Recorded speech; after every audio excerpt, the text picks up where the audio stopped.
Assalamualaikum warahmatullahi wabarakatuh. Perkenalkan, nama saya Chandra, NIM 35120068, kelas 1C, Prodi D3 Administrasi Bisnis.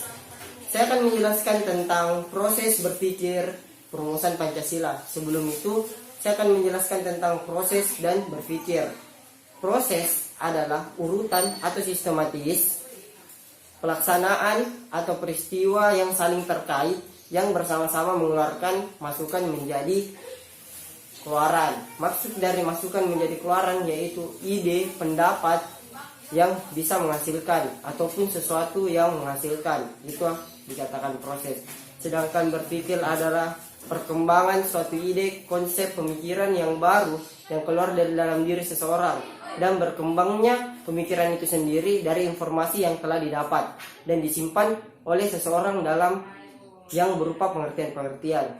Saya akan menjelaskan tentang Pancasila. Bagaimana definisi Pancasila tersebut? Pancasila sendiri diambil dari bahasa Sanskerta, terdiri dari dua kata, yaitu panca yang berarti lima dan sila yang berarti prinsip atau asas. Dengan kata lain, Pancasila merupakan pedoman kehidupan berbangsa dan bernegara bagi seluruh rakyat Indonesia. Pancasila memiliki 5 sila atau 5 prinsip atau asas yang berbunyi: 1. Ketuhanan yang Maha Esa, 2. Kemanusiaan yang adil dan beradab, 3. Persatuan Indonesia, 4. Kerakyatan yang dipimpin oleh hikmat kebijaksanaan dalam permusyawaratan perwakilan, 5. Keadilan sosial bagi seluruh rakyat Indonesia. Rumusan Pancasila dilakukan pada saat sidang pertama BPU PKI yang berlangsung pada 29 Mei sampai 1 Juni. Di saat itu, ada 3 tokoh yang berpendapat untuk rumusan Pancasila atau dasar negara kita. Tokoh pertama yaitu Muhyiddin, kedua Supomo, dan yang ketiga Insinyur Soekarno selaku presiden pertama kita. Pada tanggal 29 Mei, Muhammad Yamin mengusulkan dasar negara dengan isinya 1. Peri kebangsaan, 2. Peri kemanusiaan, 3. Peri ketuhanan, 4. Peri kerakyatan, 5. Kesejahteraan rakyat. Tokoh kedua yaitu Dr. Supomo, di mana dia berpidato tentang dasar negara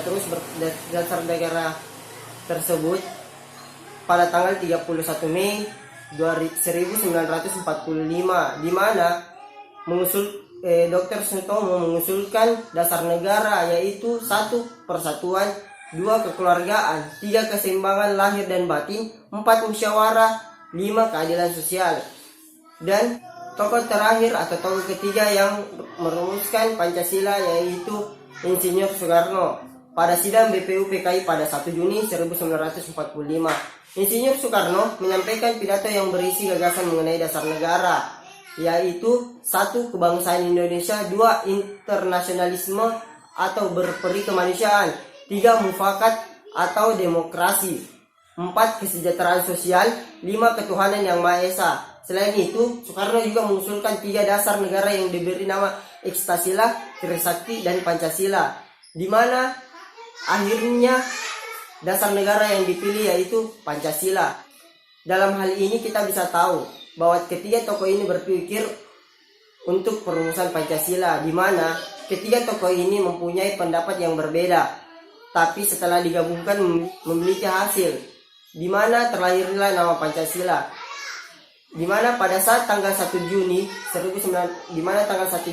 saat Insinyur Soekarno berpidato, disitulah dinamakan lahirnya Pancasila sampai sekarang.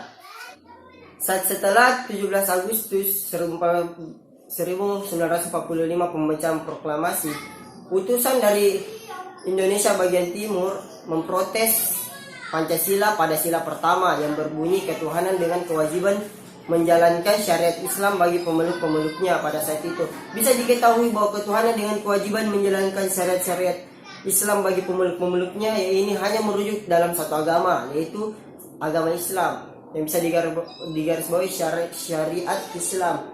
Maka diproteslah seperti itu. Kenapa? Karena di Indonesia memiliki banyak agama yang berbeda, bukan hanya Islam, banyak agama yang ada di Indonesia. Maka diubahlah menjadi ketuhanan yang Maha Esa, yaitu sila pertama yang sampai saat ini. Setelah itu semua tokoh Islam yang menyetujui perubahan kalimat tersebut. Alhasil, pada penetapan rancangan pembukaan sekaligus batang tubuh Undang-Undang 1945 pada sidang PPKI saat pertama pada tanggal 19 Agustus 1945, Pancasila pun ditetapkan sebagai dasar negara Indonesia.